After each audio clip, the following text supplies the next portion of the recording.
भारत की विदेश नीति के निर्धारक तत्व कौन से हैं, जानेंगे इस वीडियो में। हेलो दोस्तों, शौर्य क्लासेस में आप सभी का स्वागत है। दोस्तों, ये हमारी विदेश नीति की सीरीज का थर्ड वीडियो है। इससे पहले की दो वीडियोस में हम बात कर चुके हैं कि विदेश नीति किसे कहते हैं और एक विदेश नीति को निर्धारित करने वाले कौन से तत्व होते हैं। अगर अभी तक आपने उन वीडियोस को नहीं देखा है तो उन वीडियोस को देख लीजिए ताकि आप इस टॉपिक को और अच्छे से समझ सकें। वो वीडियो आपको आई बटन में मिल जाएगी, वो वीडियो आपको डिस्क्रिप्शन में भी मिल जाएगी। तो आइए दोस्तों, वीडियो को स्टार्ट करते हैं और जानते हैं भारत की विदेश नीति के निर्धारक तत्वों के बारे में। दोस्तों, जैसे कि मैंने आपको पिछली वीडियो में बताया था कि किसी भी देश की विदेश नीति के बनने में, उसके निर्धारण में कई सारे निर्धारक तत्व अपनी भूमिका निभाते हैं और उनका रोल काफी इंपॉर्टेंट होता है। ठीक उसी तरीके से भारत की विदेश नीति के बनने में और उसके निर्धारण में भी कई निर्धारक तत्व अपनी भूमिका निभाते हैं, जैसे कि देश की भौगोलिक स्थिति, इतिहास, परंपरा, आर्थिक व सैनिक तत्व, इसके साथ ही साथ अंतर्राष्ट्रीय परिस्थितियां और विचारधारा का तत्व। दोस्तों, हम कह सकते हैं कि ये निर्धारक तत्व काफी इंपॉर्टेंट भूमिका निभाते हैं और इनका काफी इंपॉर्टेंट रोल होता है भारत की विदेश नीति के बनने में। तो दोस्तों, हम इस वीडियो में इन्हीं निर्धारक तत्वों के बारे में बात करने वाले हैं। आइए जानते हैं पहले निर्धारक तत्व के बारे में। दोस्तों, इसमें सबसे पहला है भौगोलिक तत्व। दोस्तों, जैसे कि मैंने आपको लास्ट वीडियो में बताने की कोशिश की थी कि किसी भी देश की विदेश नीति के बनने में, उसके निर्धारण में उस देश की जो भौगोलिक स्थिति है, वो देश कहां पर स्थित है, इसका काफी हद तक प्रभाव पड़ता है और ये काफी इंपॉर्टेंट रोल निभाता है। ठीक उसी तरीके से भारत की विदेश नीति के बनने में भारत की जो भौगोलिक स्थिति है, जलवायु है, भारत का जो विशाल आकार है, ये सभी चीजें काफी इंपॉर्टेंट भूमिका निभाती है भारत की विदेश नीति के बनने में। दोस्तों, इसको एक एग्जाम्पल से समझने की कोशिश करते हैं। दक्षिण एशिया के अंदर भारत सबसे शक्तिशाली देश है। दोस्तों, जैसे कि हम सभी जानते हैं, दक्षिण एशिया के अंदर भारत सबसे शक्तिशाली और मजबूत देश है। अगर दक्षिण पूर्वी एशिया के अंदर किसी भी मुद्दे पर विचार करना हो, प्रश्न पर विचार करना हो या कोई निर्णय लेना हो, तो भारत के बिना कुछ नहीं कर सकते। क्यों? क्योंकि भारत सबसे शक्तिशाली देश है। ये हमारे देश की विदेश नीति की मजबूती को दर्शाता है, जिसके निर्धारण में भौगोलिक स्थिति काफी हद तक इंपॉर्टेंट भूमिका निभाती है, उसका इंपॉर्टेंट रोल होता है। इसके साथ ही साथ दोस्तों, पाकिस्तान, चीन, म्यांमार, नेपाल तथा भूटान के साथ भारत की सीमाएं लगती हैं, यानी कि मिलती हैं। दोस्तों, जैसे कि हम सभी जानते हैं, इन सभी देशों के साथ भारत की सीमाएं लगती हैं और मिलती हैं। दोस्तों, भारत पाकिस्तान और चीन के आक्रमणों का कई बार शिकार हुआ है। जैसे कि दोस्तों, यहाँ पर आक्रमण का मतलब युद्ध से है। 1962 के अंदर जैसे कि भारत और चीन का युद्ध हुआ और पाकिस्तान के साथ कई बार युद्ध का सामना करना पड़ा। सो हम कह सकते हैं दोस्तों कि भारत के विदेश नीति निर्माताओं के लिए पाकिस्तान हमेशा से चिंता का विषय रहा है। लेकिन फिर भी दोस्तों, भारत ने इन सभी समस्याओं का समाधान शांतिपूर्ण ढंग से करने की कोशिश की। इसके साथ ही साथ इस बात पर जोर दिया कि इन सभी समस्याओं का समाधान शांतिपूर्ण ढंग से किया जाए और संबंध स्थापित किए जाएं। और दोस्तों, हम कह सकते हैं कि भारत के हित में, यानी कि हमारे देश के हित में कुछ देश हैं: Iran, Afghanistan, Sri Lanka, Malaysia, Indonesia और थाईलैंड। सो दोस्तों, इस पॉइंट को हम ऐसे समझ सकते हैं कि भारत की जो भौगोलिक स्थिति है, उसके पॉजिटिव इफेक्ट्स भी हैं और नेगेटिव इफेक्ट्स भी हैं। भारत की भौगोलिक स्थिति के जो ये इफेक्ट्स हैं, इनके आधार पर तय किया जाता है कि अलग अलग देशों के साथ किस प्रकार के संबंध रखने हैं, यानी कि किस प्रकार की विदेश नीति बनाई जाएगी, किस प्रकार की विदेश नीति का निर्धारण किया जाएगा। तो दोस्तों, हम कह सकते हैं कि भारत की विदेश नीति के निर्धारण में जो भौगोलिक स्थिति है, वो काफी हद तक इंपॉर्टेंट भूमिका निभाती है। इसके बाद दोस्तों, दूसरा है इतिहास और परंपरा। दोस्तों, भारत की विदेश नीति के निर्धारण में, उसके बनने में हमारे देश के इतिहास और परंपरा का बहुत ज्यादा इंपॉर्टेंट रोल रहा है। और दोस्तों, हमारा देश भारत हमेशा से एक शांति प्रिय और शांति में विश्वास रखने वाला देश रहा है। उसने कभी भी किसी देश पर राजनीतिक प्रभाव डालने, उस देश की अखंडता को भंग करने का ऐसा कोई काम नहीं किया। हम कह सकते हैं कि किसी भी देश पर राजनीतिक प्रभाव डालने की कोशिश करना या उस देश की अखंडता को भंग करने की कोशिश करना, ऐसा कोई काम भारत ने कभी नहीं किया। और दोस्तों, आजादी के बाद से, यानी कि 1947 में जब भारत आजाद हुआ, तब से लेकर अब तक भारत ने सभी देशों के साथ मित्रता की और समानता की नीति को अपनाया हुआ है। लेकिन पाकिस्तान के साथ कई बार हमें युद्ध का सामना करना पड़ा, लेकिन फिर भी भारत ने पाकिस्तान के साथ मैत्री और सहअस्तित्व की नीति को अपनाया हुआ है। इसके साथ ही साथ दोस्तों, चीन ने जब 1962 के अंदर भारत की जमीन पर कब्जा कर लिया था, तो भारत को चीन के साथ युद्ध का सामना करना पड़ा। लेकिन उस समय के अंदर जो हमारी सेना थी, यानी कि जो सैनिक दृष्टि से हम सक्षम नहीं थे, यानी कि केपेबल नहीं थे, लेकिन फिर भी उस समय के अंदर भारत की कोशिश थी कि शांतिपूर्ण ढंग से जो हमारी भूमि है उसे वापस प्राप्त कर लिया जाए, यानी कि वापस ले लिया जाए। और दोस्तों, जब 1947 के अंदर भारत आजाद हुआ था, तो भारत को अपनी एक विदेश नीति बनानी थी, यानी कि उसका निर्माण करना था। उस वक्त उसने एशिया और अफ्रीका के देशों में जो साम्राज्यवाद विरोधी, उपनिवेशवाद विरोधी जो आंदोलन चल रहे थे, जो संघर्ष चल रहा था, उसको समर्थन दिया था। दोस्तों, जैसे कि मैंने आपको लास्ट वीडियो में भी बताने की कोशिश की थी कि 1947 के बाद जब भारत को अपनी विदेश नीति बनानी थी, तो उसमें अपने इतिहास से सीखकर, क्योंकि जब हम गुलाम थे, हम भी ब्रिटिश उपनिवेश थे, उन चीज़ों से सीखकर, अपने इतिहास से सीखकर एशिया अफ्रीका के देशों में जो साम्राज्यवाद विरोधी, उपनिवेशवाद विरोधी जो आंदोलन हो रहे थे, उसको समर्थन दिया। यानी कि दोस्तों, हम कह सकते हैं कि इतिहास का भारत की विदेश नीति के निर्माण में, उसके निर्धारण में बहुत ज़्यादा इंपॉर्टेंट रोल रहा है। इसके साथ ही दोस्तों, भारत की जो प्राचीन सभ्यता है, संस्कृति है, हमारे देश की जो सभ्यता है और संस्कृति है, उसने विदेश नीति को और विदेश नीति के जो मूल सिद्धांत हैं, उनको तय करने में काफ़ी हद तक मदद की थी। हम कह सकते हैं जो हमारी सभ्यता है और जो संस्कृति है, उसने यह तय करने में काफ़ी हद तक मदद की कि जो हमारी विदेश नीति है वो कैसी होगी। और दोस्तों, जिन 3 मूल्यों ने भारत की विदेश नीति को एक रूप दिया, यानी कि हमारी विदेश नीति कैसी होगी, वो तय किया, वो थे सहनशीलता, साध्य और साधन की बराबरी और अहिंसा। यानी कि दोस्तों, ये जो 3 मूल्य हैं, इन्होंने काफ़ी हद तक विदेश नीति के निर्धारण में अपनी अहम भूमिका निभाई। तो दोस्तों, इससे हम ये समझ सकते हैं कि भारत की विदेश नीति के निर्माण में, उसके बनने में भारत का जो इतिहास रहा है और भारत की जो परंपरा है, इनका बहुत ज़्यादा इंपॉर्टेंट रोल रहता है। यानी कि दोस्तों, हम कह सकते हैं जब विदेश नीति निर्माता नीति का निर्माण करते हैं, यानी कि विदेश नीति का निर्धारण करते हैं, तो इतिहास और परंपरा दोनों ही चीज़ों को ध्यान में रखकर विदेश नीति का निर्धारण करते हैं, यानी कि उसका निर्माण करते हैं। इसके बाद दोस्तों, तीसरा है आर्थिक और सैनिक तत्व। दोस्तों, जो आर्थिक परिस्थितियां हैं, उसने भारत की विदेश नीति को काफ़ी हद तक प्रभावित किया है। हम कह सकते हैं कि भारत की विदेश नीति के निर्धारण में जो ये आर्थिक तत्व है, यानी कि जो आर्थिक परिस्थितियां हैं, वो विदेश नीति को प्रभावित करती हैं और एक इंपॉर्टेंट रोल निभाती हैं विदेश नीति के निर्धारण में, उसके निर्माण में। दोस्तों, काफ़ी लंबे समय तक ब्रिटिश उपनिवेश रहने के कारण और उसके शोषण के कारण जो हमारी देश की अर्थव्यवस्था थी आज़ादी के बाद, वो बहुत ज़्यादा खराब थी। और ब्रिटिश सरकार ने जो हमें समाज दिया था, वो भी गरीबी, असमानता, ऐसी समस्याओं से जूझ रहा था। यानी कि दोस्तों, हम कह सकते हैं जब 1947 के अंदर हमारा देश भारत आज़ाद हुआ था, उस समय के अंदर जो हमारी अर्थव्यवस्था थी, उसकी जो स्थिति थी, वो बहुत ज़्यादा खराब थी। और जो हमारा समाज था, वो गरीबी, असमानता, ऐसी समस्याओं से जूझ रहा था। इसके साथ ही साथ दोस्तों, आज़ादी से पहले, यानी कि स्वतंत्रता से पहले, भारत का जितना भी अंतर्राष्ट्रीय व्यापार होता था, वो पश्चिमी देशों से होता था, खासतौर पे ब्रिटेन और अमेरिका से।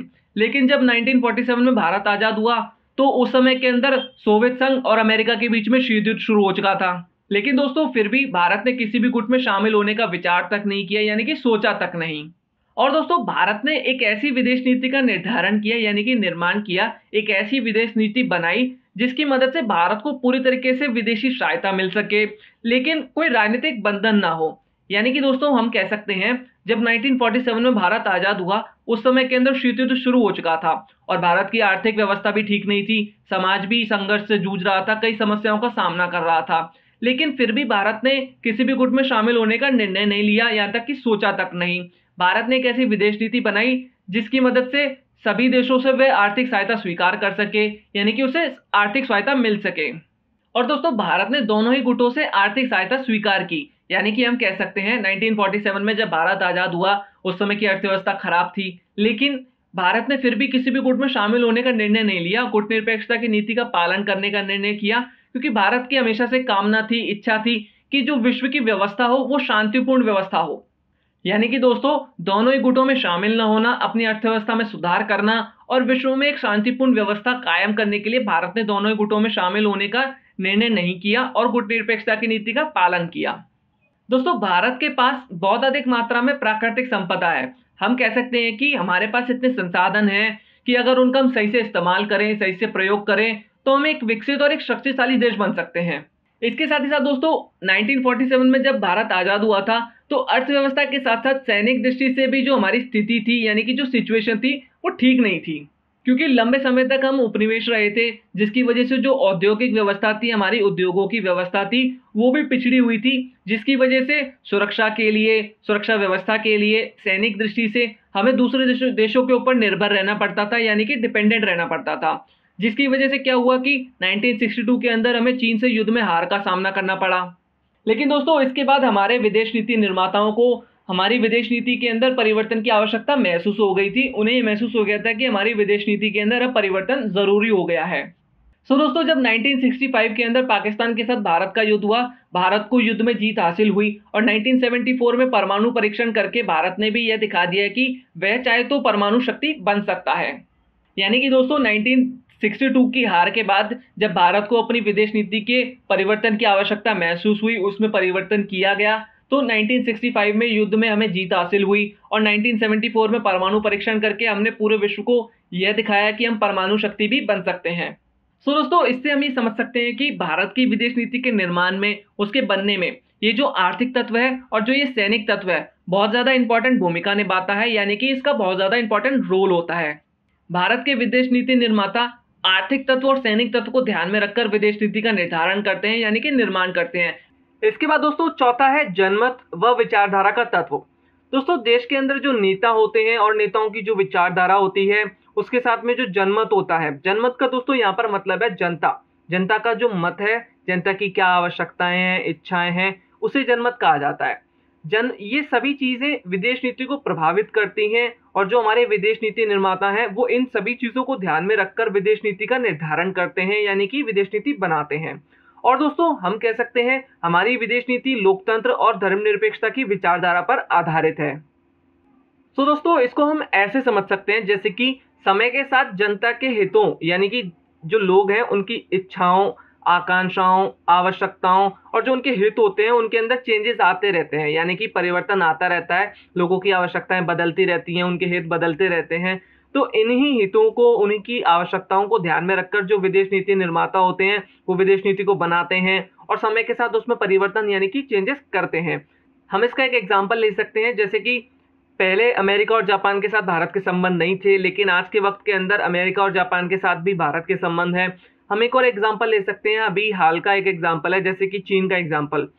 भारत की जो जनता है वो चीन का बॉयकॉट करना चाहती है। तो जनता के इन्हीं हितों को, जनता की जो आवश्यकता है, इन सभी को ध्यान में रखकर जो विदेश नीति निर्माता होते हैं वो विदेश नीति को बनाते हैं और उसमें समय के साथ में चेंजेस करते रहते हैं, क्योंकि लोगों की आवश्यकताएं बदलती हैं, लोगों के हितों में परिवर्तन आता रहता है। वो इन सभी चीजों को ध्यान में रखकर विदेश नीति बनाते हैं। और दोस्तों, जो हमारी विदेश नीति है वो धर्मनिरपेक्षता की विचारधारा पर भी आधारित है। यानी कि दोस्तों, भारत विश्व में जितने भी देशों के साथ अपने संबंध स्थापित करता है तो वो किसी भी धार्मिक भेदभाव के बिना देशों के साथ संबंध स्थापित करता है, चाहे वो देश किसी भी धर्म को मानने वाला हो, जैसे कि इस्लाम धर्म हो या फिर ईसाई धर्म हो या फिर बौद्ध धर्म हो। हम एग्जाम्पल ले सकते हैं दुबई का, जापान का। दोस्तों, हम कह सकते हैं कि जब भी हम किसी देश के साथ संबंध स्थापित करते हैं तो बिना किसी धार्मिक भेदभाव के साथ स्थापित करते हैं और विदेश नीति का निर्माण करते हैं, यानी कि विदेश नीति बनाते हैं। इसके साथ ही साथ दोस्तों, जब भी हम भारत की विदेश नीति की बात करते हैं तो पंडित जवाहरलाल नेहरू जी की बात करना जरूरी हो जाता है, क्योंकि जब 1947 में भारत आजाद हुआ, उसके बाद जब पहली सरकार बनी तो सरकार के अंदर वे देश के सबसे पहले प्रधानमंत्री थे और वही विदेश मंत्री थे। हम कह सकते हैं कि विदेश नीति के निर्धारण में, भारत की विदेश नीति के निर्धारण में, निर्माण में पंडित जवाहरलाल नेहरू जी का जो योगदान था वो काफी महत्वपूर्ण था। और दोस्तों, नेहरू जी उदार लोकतांत्रिक व्यवस्था से ज्यादा इंप्रेस थे, यानी कि प्रभावित थे। हम कह सकते हैं कि वे ऐसी विदेश नीति का निर्माण करना चाहते थे जो कि उदार, लोकतंत्र और समाजवाद इन तीनों गुणों से मिलकर बनी हो। यानी कि नेहरू जी चाहते थे कि जो विदेश नीति हो वो उदार, लोकतंत्र, समाजवाद इन तीनों गुणों से मिलकर बनी हो। और दोस्तों, हम कह सकते हैं कि भारत की जो विदेश नीति है उसके अंदर हमें मानववाद यानी कि ह्यूमैनिटी और भाईचारे, इन दोनों की ही झलक देखने को मिलती है। इसके बाद दोस्तों, अगला है अंतर्राष्ट्रीय परिस्थितियां।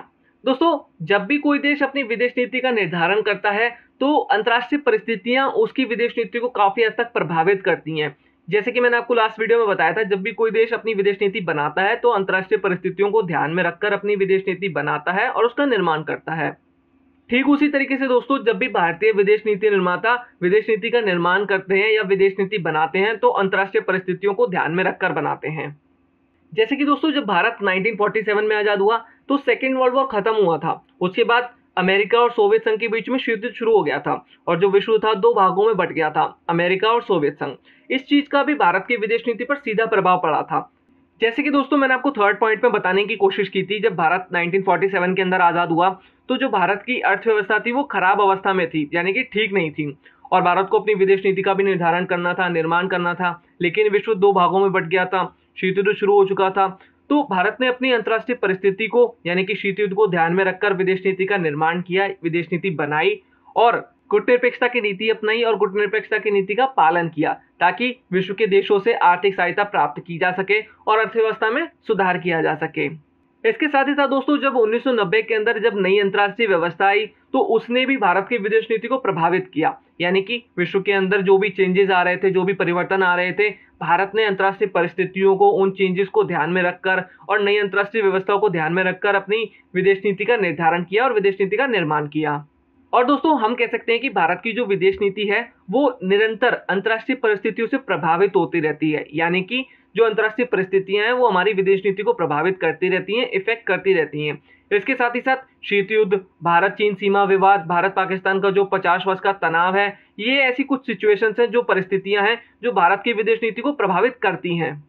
तो दोस्तों, हम कह सकते हैं कि भारत के विदेश नीति निर्माता जब भी विदेश नीति का निर्धारण करते हैं तो इन सभी परिस्थितियों को और अंतर्राष्ट्रीय परिस्थितियों को उस समय के अंदर यानी कि मौजूदा अंतर्राष्ट्रीय परिस्थितियों को ध्यान में रखकर विदेश नीति का निर्धारण करते हैं और निर्माण करते हैं। तो हम कह सकते हैं यह भारत की विदेश नीति को काफी हद तक प्रभावित करता है।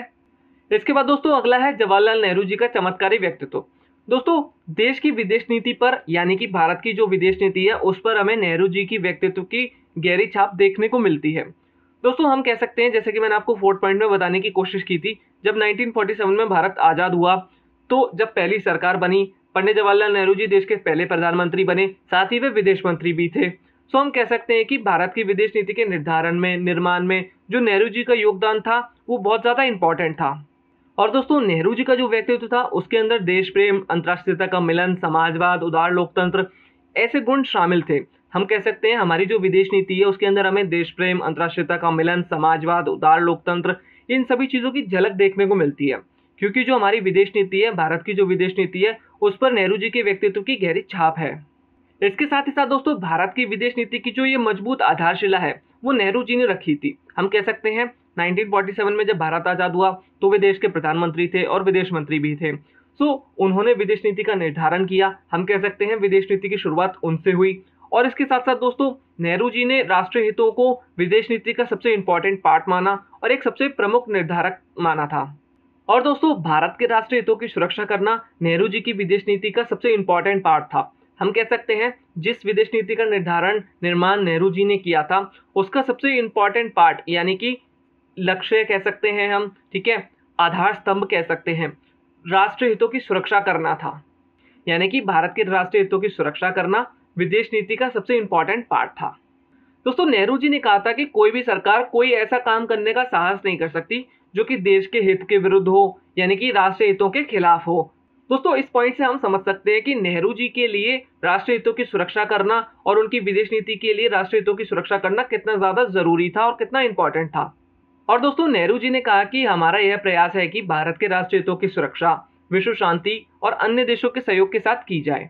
यानी कि दोस्तों, नेहरू जी का ऐसा कहना था कि राष्ट्रीय हितों की सुरक्षा दूसरे देशों के साथ सहयोग करके और विश्व में शांति रहे ऐसे की जाए। यानी कि एक ऐसी विदेश नीति का निर्धारण करना जिसकी मदद से हम अन्य देशों के साथ सहयोग के साथ अपने राष्ट्रीय हितों की सुरक्षा कर सकें और विश्व में एक शांतिपूर्ण व्यवस्था कायम रह सके। तो दोस्तों, हम कह सकते हैं कि नेहरू जी ने राष्ट्रीय हित को ध्यान में रखकर विदेश नीति का निर्धारण किया, यानी कि उसका निर्माण किया। और दोस्तों, आज़ादी के बाद यानी कि स्वतंत्रता के बाद भारत की जिस विदेश नीति का निर्धारण किया गया यानी कि निर्माण किया गया, उसके अंदर हमें देश की सभ्यता, संस्कृति, राजनीतिक परंपरा ये तीनों ही चीजें देखने को मिलती हैं।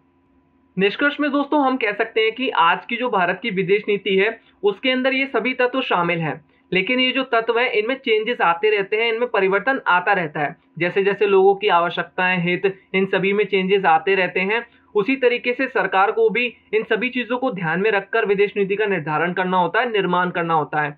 तो हम कह सकते हैं इन सभी तत्वों में चेंजेस आते रहते हैं और परिवर्तन होता रहता है, और विदेश नीति में भी परिवर्तन होता रहता है, यानी कि चेंजेस आते रहते हैं।